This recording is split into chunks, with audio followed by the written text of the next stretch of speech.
नमस्कार।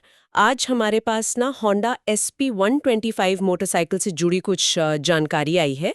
लगता है किसी एड या सोशल मीडिया पोस्ट से है शायद, और इसमें कुछ बड़े दावे किए गए हैं। हाँ नमस्कार। ये देखने में तो बिल्कुल वैसा ही लग रहा है, मतलब ग्राहकों को सीधे लुभाने की कोशिश। कुछ खास पॉइंट्स पर जोर है इसमें। बिल्कुल।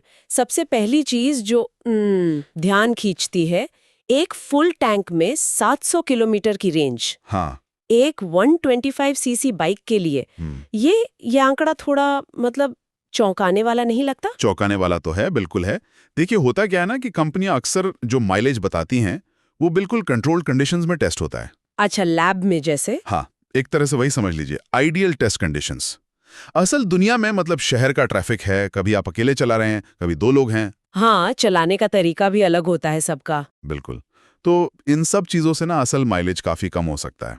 अब ये 700 किलोमीटर के लिए अगर हम सोचें कि बाइक मान लीजिए 60-65 किलोमीटर प्रति लीटर भी दे रही है, जो कि 125 सीसी के लिए अच्छा माना जाता है। हाँ। हाँ अच्छा है, पर तब भी 10-11 लीटर से ज्यादा का टैंक चाहिए होगा। SP125 का टैंक वो इससे थोड़ा छोटा है। तो ये 700 वाला दावा, मतलब इसको थोड़ा और देखना पड़ेगा कि ये किस बेसिस पर कह रहे हैं। सही बात है। मतलब हेडलाइन के लिए तो बढ़िया है ये नंबर, पर असलियत शायद कुछ और हो। अच्छा, दूसरा पॉइंट है कि बाइक स्टाइलिश है। हाँ, स्टाइलिश कहा गया है। आजकल देखिए 125 सीसी सेगमेंट में भी डिजाइन पर काफी फोकस रहता है। हाँ, यंग लोग खरीदते हैं तो देखते हैं ये सब। बिल्कुल। पर स्टाइलिश होना तो क्या कहते हैं, सब्जेक्टिव है ना, मतलब किसी को कुछ पसंद आएगा, किसी को कुछ और। हाँ, वो तो है।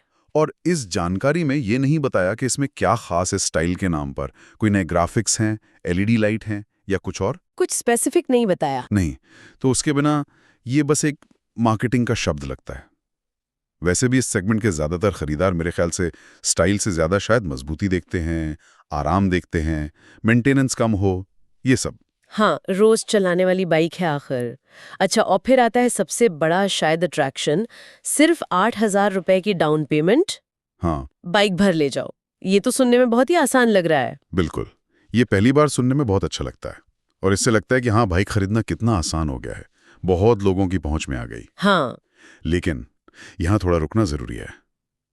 कम डाउन पेमेंट का सीधा मतलब है कि आपका लोन अमाउंट बढ़ गया। अच्छा। हाँ, सही बात है। अब उस लोन पर ब्याज कितना लगेगा, कितने टाइम तक ईएमआई भरनी पड़ेगी, और कुल मिलाकर मतलब जेब से टोटल पैसा कितना जाएगा। हाँ, वो कैलकुलेशन जरूरी है। बहुत जरूरी है। कई बार ऐसी स्कीम्स में क्या होता है, इंटरेस्ट रेट थोड़ा ज्यादा हो सकता है, या फिर लोन का टाइम बहुत लंबा खिंच जाता है। तो सिर्फ डाउन पेमेंट देखकर फैसला करना ठीक नहीं होगा। मतलब ये जो जानकारी हमारे पास है, ये तस्वीर का बस एक छोटा सा हिस्सा दिखा रही है।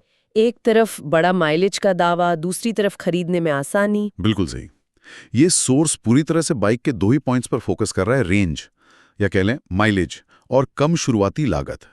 लेकिन जैसा हमने बात की, ये दावे कितने खरे उतरते हैं ये जांचना होगा। हाँ। और इससे भी ज्यादा जरूरी बात, जब कोई मोटरसाइकिल चुनता है तो सिर्फ माइलेज और डाउन पेमेंट ही तो सब कुछ नहीं होता ना। हाँ, वही मैं सोच रही थी। जैसे इंजन की परफॉर्मेंस कैसी है असल में, शहर में चलाने में कितनी आरामदायक है, ब्रेकिंग कैसी है, बिल्कुल। और लंबी अवधि में मतलब मेंटेनेंस का खर्चा कितना आएगा, सर्विस वगैरह आसानी से हो जाती है या नहीं। सही पकड़ा आपने। और इस कीमत पर बाजार में और कौन-कौन सी बाइक्स हैं, उनसे मुकाबला कैसा है, ये सब बातें तो बताई नहीं गई हैं। हाँ बिल्कुल नहीं, ये जानकारी एक तरह से बस ध्यान खींचने के लिए।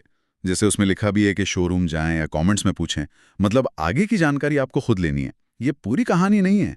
तो अगर हम इसे समेटें, तो होंडा SP125 के बारे में इस सोर्स से जो पता चला वो है बड़े दावे, 700 किलोमीटर रेंज, स्टाइलिश लुक और बहुत कम डाउन पेमेंट। हाँ। पर हमारी बातचीत से साफ है कि इन दावों पर आंख बंद करके भरोसा करने से पहले गहराई से जांच पड़ताल और पूरी जानकारी लेना बहुत जरूरी है। बिल्कुल।